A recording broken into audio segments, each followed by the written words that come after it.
Welcome to March Malcontent Episode 4. Our first match is going to be Meta Knight against Incineroar.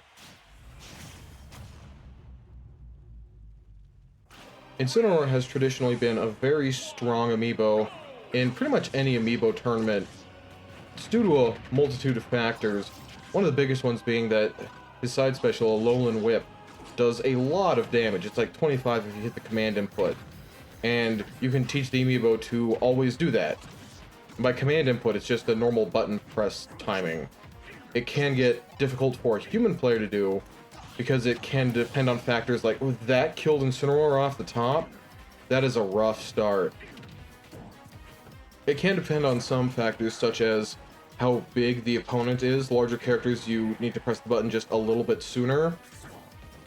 And also, the timing keeps getting mixed up because you don't need to press the input until after Incineroar has already grabbed the opponent and thrown them into the turnbuckle, arena ropes. Not entirely sure on the terminology of that. So it means that you can't simply press side special and then press B a set time thereafter. There are multiple factors which humans have a hard time with. Granted, any Incineroar player who sees any success has already figured out when they should be doing that. And for the most part, I don't think I've really seen any of them mess it up. It does take a little bit of time to learn, but you can make it consistent. And the same works for the amiibo. The amiibo can become incredibly consistent with it. And it's also a move that does 25%, even more if Incineroar has Revenge. Revenge being an Incineroar exclusive mechanic where he does extra damage if on his next move, and he's not going to make that back. So if Incineroar has Revenge, Alolan Whip actually has a special multiplier to give him more damage than landing other moves. So that's another thing to watch out for. And then lastly, the amiibos always seem to struggle with moving grab hitboxes. Now, our Incineroar amiibo hasn't been throwing out too many of them this round. But also, he, aside from getting footstooled right there at the end, he usually does pretty good. Maybe he just found his worst matchup, but that means Meta Knight's going to be moving on. Alright, and up next we have Luigi against Marth.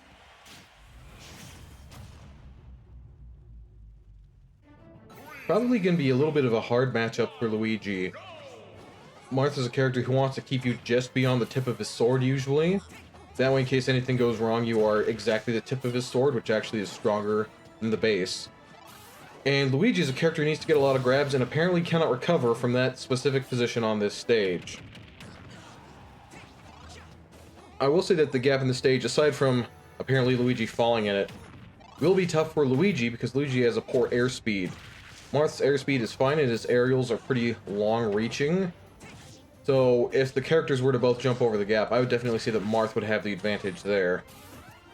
Luigi, able to snap to the ledge. Luigi is a character with a very vulnerable recovery. When you see Luigi go for green missile to recover, it's not because he's trying to be funny, it's because it's usually just the best choice. Luigi gets the grab. The amiibo don't seem to know all the best ways to capitalize on it. I will tell you that Luigi's grab is probably one of the just strongest in the game. Not his throws having the most knockback. There are way more characters who have more knockback than him. However, he almost always has a throw that combos into something and or kills. So at a low percent, you're going to get put in the blender of Luigi's hitboxes. And at a high percent, you might just die. And if you're at the right percent, or I guess if it's you, the wrong percent, then you will die. And I believe it may be guaranteed at certain percentages. So in general, when you're fighting Luigi, you just can't get grabbed. Forward air is going to knock Luigi off the side of the screen. He's one stock behind, so he's going to have to make that back. Yet to see if he's going to be able to just aid a couple of meaty hits from Marth. Not looking great for the purple plumber. He's purple because of the amiibo color. Normally, I mean, Luigi's green.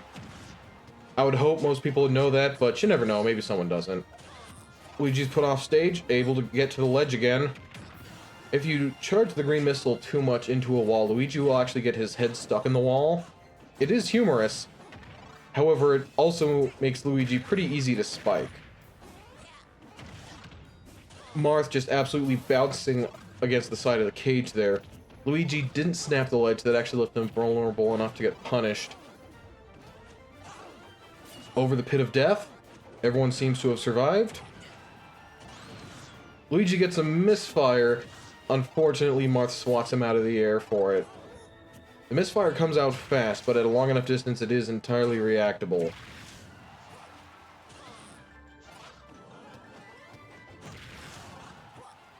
Luigi gets stage control, even manages to hit Marth off stage.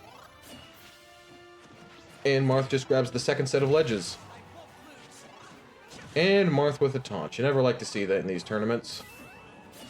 Gets coined, ledge trump. Nothing really comes out of it. Luigi doesn't die. Marth also successfully not dying. Luigi, does he have his jump? He does not have his jump. That's going to be it for Luigi. Marth, did he teabag Luigi at the end there? That's not a behavior you can train the amiibo to do. Alright, and for this next match, we're going to be having Chrom against Hero.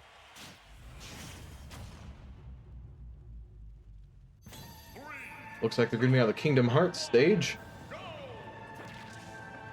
Probably to Chrom's benefit, simply because the platform lets him avoid Hero's projectiles more easily. That being said, because of Hero's mana system, he can't really spam projectiles like most other characters can. Especially when you have his command menu that is basically a gambling mechanic. Not like lose your money gambling, but you just have to use it and see if you get something good.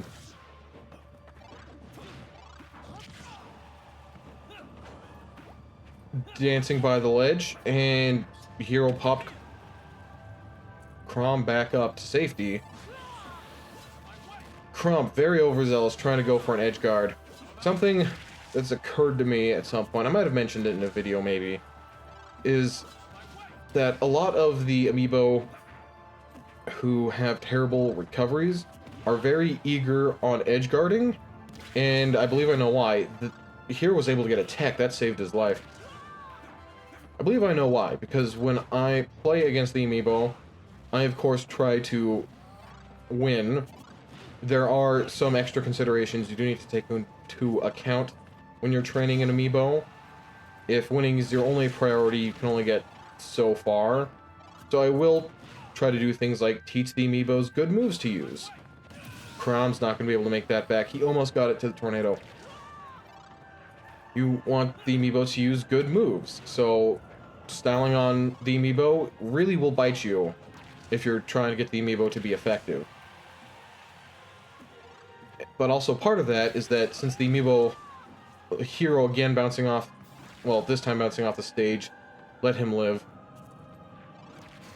You're trying to teach the amiibo to be better, and they learn to not use moves if they get hit while doing it. So if you just sit there and let them beat you up, they're just going to use the same move over and over. So you... Wow, they really just can't keep their hands off each other. So you usually do want to actually hit the amiibo. If you hit them with a character that they are, then they use the moves that you're using. Usually in my training, I only do that... I only use the same character so much, just in case a character has a really good, let's say, forward air, and it's really good to use against the same character, then you do get sometimes a problem where the amiibo just does that exclusively. Getting again in a grab war, Hero breaks out first, gets spiked at the ledge. That's got to be rough for Chrom. Anyways, so the amiibo that are easily edge guardable are the ones I usually edge guard, because that is a part of the game. And the amiibo do have, I believe it's a specific variable telling them how much they should be going for edge guards. But what this means is that when they have a very poor recovery, either in distance or some other factor, that usually makes them easier to edge guard. So even if you're a character with a poor recovery in distance or some other factor, when you're fighting the same character, your recovery ranges are always the same, and crit at the ledge. That means I'm a lot more likely to go for it, and therefore the amiibo with terrible recovery get edge guarded more, therefore they learn that edge guarding is something that they should be doing more. Alright, and that brings us to Piranha Plant against Sheik.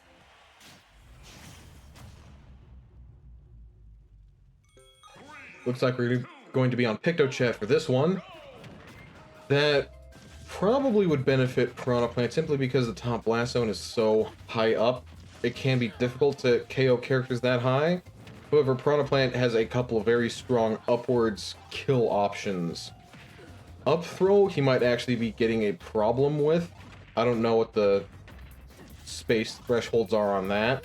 But up smash, for sure, he can definitely kill with that off the top.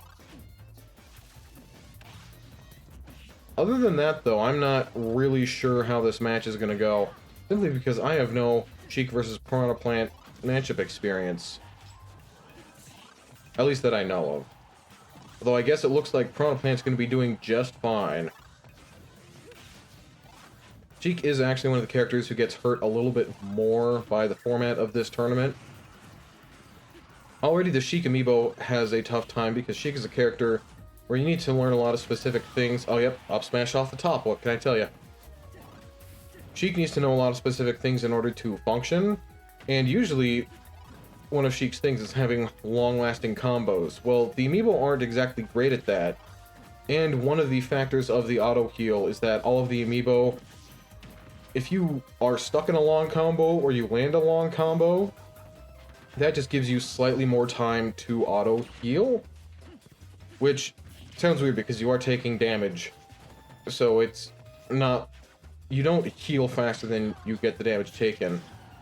However, very combo-oriented characters... Also, how did Sheik not get hit by the Patui there?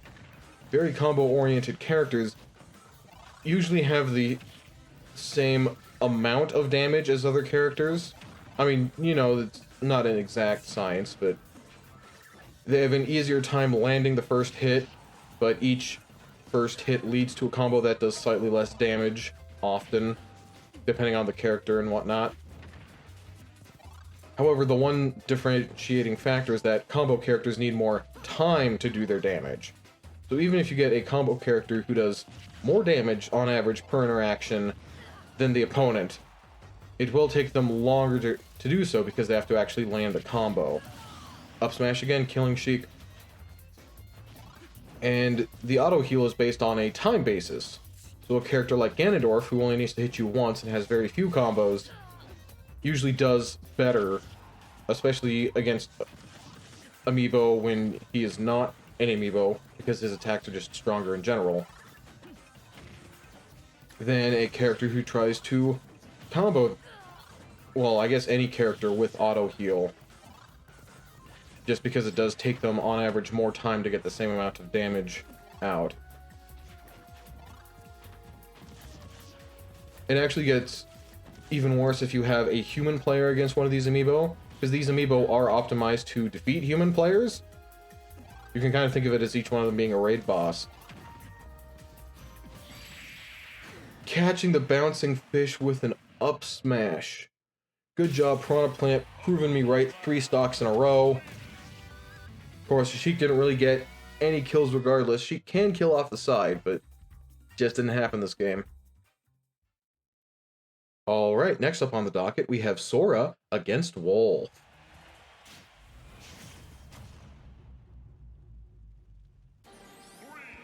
So we have a matchup here that is effectively a kid with a baseball bat against a wolf. Now, the wolf does have a laser gun, and the kid has magic. But I say this because in real life, I don't know who wins between human with a beat stick and an actual wolf. Now, one thing to note is that usually when people think of wolves, they're actually thinking of coyotes, which are smaller than wolves. Turns out, like, wolves. Is Wolf going to be able to make that back? No, he is not. I guess he didn't have his jump. That wolves are significantly larger. In fact, the size differential is large enough that I can say, while I would probably get grievously injured, I could probably win a fight against a coyote, but I don't really think I can win a fight against a wolf unless I'm armed with something. And personally, I'd probably say something better than a bat. I suppose if I were to get the first hit. His Sora survives that? He does. One fun thing you can do against Sora's recovery is that Sora actually has a surprising level of control over it, and a lot of Sora players don't realize that. So Sora can use the side special up to 3 times in a row. So already there's the mind game of how many times is he going to actually, which can be annoying to deal with. However, if he holds a direction, Sora will go in that direction. If he holds neutral special, well, I guess if he just holds the B button after using side special, then he will lock onto either the nearest opponent or any opponents nearby. I'm not entirely sure what the threshold is, but I believe that it's definitely reasonable enough that if you're in the range to actually consider using the move, it's going to lock onto the opponent. If there's a zone where it won't lock onto opponent, then it's obviously not within the range of actually hitting them with the move, if that makes sense. But I guess it will become a difference if you're ever in a free-for-all. Wolf gets a life-saving tech, and Sora's also able to make it back. Now, Wolf is just getting his face concave by all of Sora's 3-hit combos. Turns out playing Sora is actually rather easy. Once you hit the opponent, you just hit A 2 more times and you deal more damage. Seems to be working great out for him this match. Wolf is struggling to keep up. He does recover high that time to avoid Sora.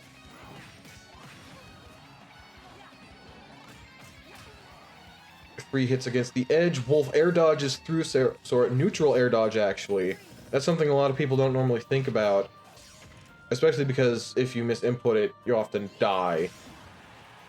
Turns out it can be difficult to hold a direction and then hold neutral for a second in air dodge and then hold the direction again.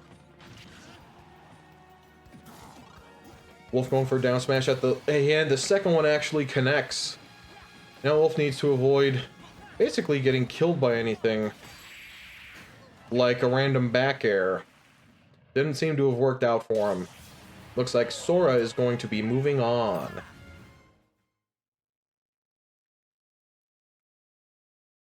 And now we have Olimar against Jigglypuff.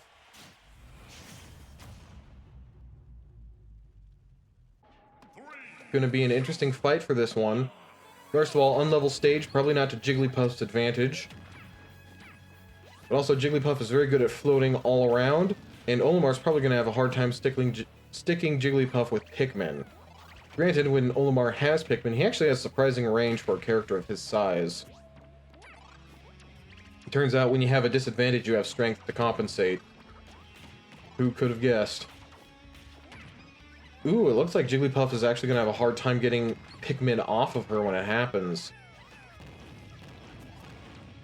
Almost ignoring that one. Jigglypuff does know to go for down smash when someone's hanging on the ledge, though. I don't think you can teach that to the amiibo, so I guess I'm proud of her for knowing it, or for just the general CPU AI for knowing to do that as well. It actually can hit below the ledge. Some characters I don't think it quite can, but a lot of characters it can hit them while they're hanging on. Now, Olimar only has about 40% to show after that first stock. Gonna be a little bit of an uphill battle for Jigglypuff.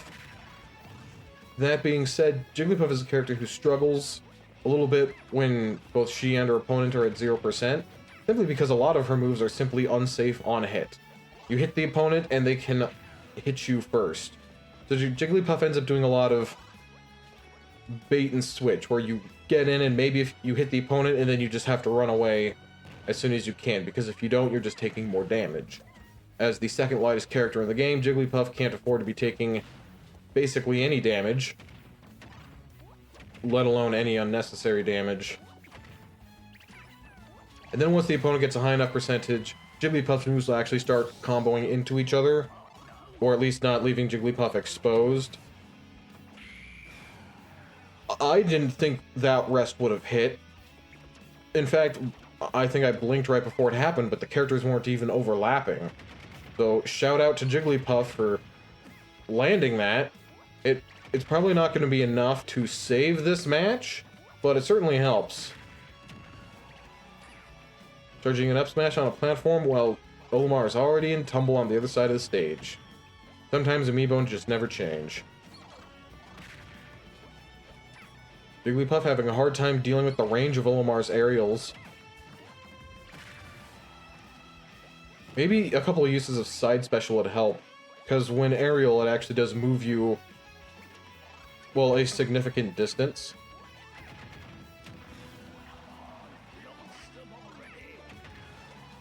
Olimar successfully lands, gets Jigglypuff up in the air.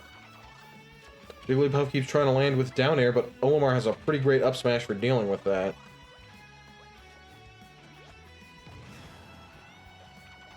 Jigglypuff needs to land. Which... oh wow, I didn't... that up air came out of nowhere, but it killed Jigglypuff.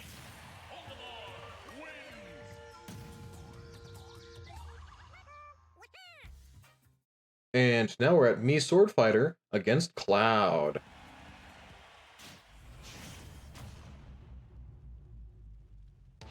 Cloud the character, not the astronomical phenomenon. Quick up smash from Mii Swordfighter. It's actually one of the rare double-hitting smash attacks. There aren't too many of those, and I think it might actually be the only double-hitting up smash, at least that I know of. There are a couple that have multiple hits, such as Link's up smash has 3 hits, I believe. But something I'd like to bring to the attention of the court is that 3 is not equal to 2. Mii Swordfighter needs to recover. Now, the Mii Swordfighter moveset, and actually all the Miis while we're talking about them, it is geared towards recovery. And of course moves that I believe that the Amiibo AI will be able to best utilize. Now, what I mean when I say that is that, first of all, whenever you see a Mii character, which they do have the adjustable moves, Cloud grab the ledge after that. When a human player uses a Mii character, they will usually only have one move geared towards recovery. Oftentimes multiple moves can be. However, for these Miis, I gave them basically all the recovery moves that I could, simply so that they have more options to make it back to stage. Back throw kills on WarioWare. Whereas again, a human player would normally suffice with one. Then there are a couple of moves, and specifically move combinations, that the Amiibo just doesn't understand why they work out as well that they do. For example, a lot of Mii Swordfighters will use the, I think it's called a Gale Strike. They swing their sword and it shoots out a tornado. So that move can combo into the Mii Swordfighter's spinning up special recovery move and kill very early. But the Amiibo doesn't really recognize that, so that's off the table. And then aside from that move combination in particular, yep, that's way too off to the side, Mii Swordfighter's not going to live that, is that the Gale Tornado can also, you can combo up air out of it, and Mii Swordfighter is a pretty good up air, turns out. And it's a kill confirm, actually. But again, the Amiibo doesn't really seem to know that. So that's why this Amiibo has been given the Shuriken of Light. It's a different projectile, and it does actually have similar but also unique uses, at least when compared to the Tornado. It just felt like something the Amiibo would be better with spamming out all the time, if I may be so honest. Now, you can't actually spam it when you're too close to the opponent, because the Shuriken won't actually deal knockback until it reaches a certain range. However, to compensate at those larger ranges, it does enough knockback, or I guess I should say stun. It delays the opponent for just long enough that it's actually a lot better than most other moves at that specific distance. And apparently there are a couple of cheese strats you can go for hitting a very short but still barely knockback Shuriken of Light. But again, the Amiibo can't do that. Or if they could, not on purpose. Mii Swordfighter, able to recover even though air dodging past the ledge.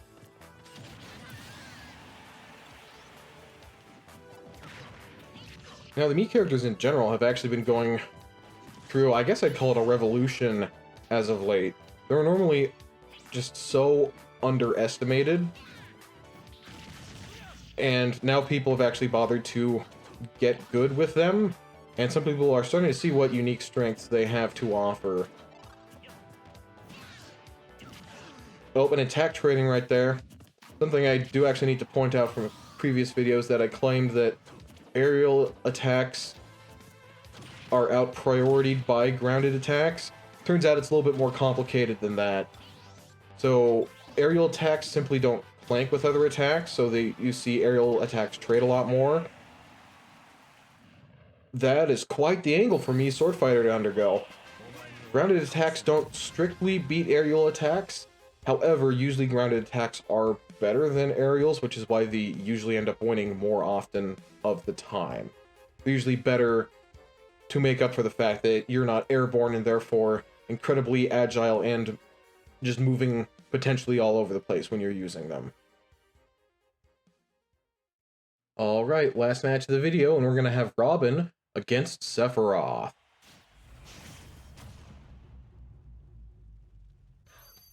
Probably not great for Sephiroth, because Robin is one of the few characters who can basically consistently outrange him. Obviously not with a sword, but Robin has a bevy of projectiles. That being said, on such a small stage as WarioWare, outspacing the opponent is going to be significantly more difficult here, which would normally be to Sephiroth's disadvantage, but since I just predicted that he's going to be losing, well, that he's going to have to be doing a lot of the approaching here, it actually works out for him, especially since the sword covers like a third of the stage. Yeah, you know what, I'm going to say a fourth. It's a long sword. I remember back in the days of Smash 4 when it was a problem how large Cloud's sword was. And to be fair, Cloud's sword definitely does have some large hitboxes. They have been toned down for Smash Ultimate. However, Sephiroth's sword has even longer hitboxes. And it turns out that longer hitboxes are usually more important than thicker hitboxes. Robin making it back and then dropping from the ledge, allowing herself to be hit by Sephiroth. Sephiroth is actually one of the lightest characters in the game, if you can believe it. You wouldn't really think it, especially when you see how much damage he can deal out. Turns out, though, that's a necessary balancing factor, because if he wasn't, he would be... Well, if he was significantly heavier, I guess he would probably be the best character in the game, no questions asked. Aside from, of course, any character that has some sort of niche interaction where they get a really good combo off of heavy characters like him, I guess. But also, they could probably have afforded to make Sephiroth heavier if they didn't give him his one-wing form whenever he's at a situationally high percent. But I will say that he is more unique, even if he does suffer from the Smash Ultimate DLC problem of every character comes ingrained with the comeback mechanic. It's not every character, however, it's like half. I guess Sakurai really got into giving characters comeback mechanics specific to themselves. As if Smash Ultimate as a game wasn't doing enough of that already. It also does get annoying to fight the characters, because first of all, whenever a character would get released, you'd be fighting them in about half of your battles online. Which I do get, a lot of people would want to try out the new character. And I personally didn't want to play a whole bunch of new character Ditto matches, so I would instead play against the character to see how they went. Oh, they traded there, but Sephiroth died for it. Great parry.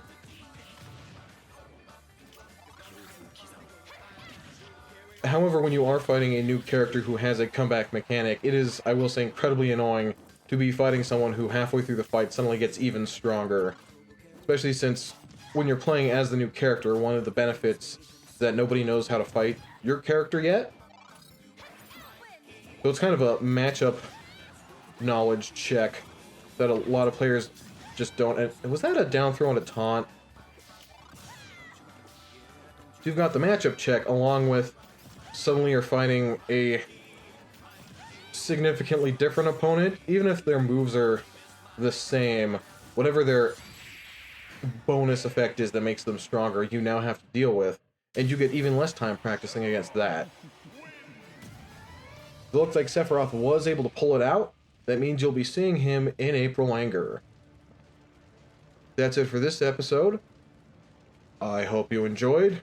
Make sure to keep up with all the things we have going. We are going to have bracket submissions. That won't be until the month of April, but watch out for that. Until then, though, bye.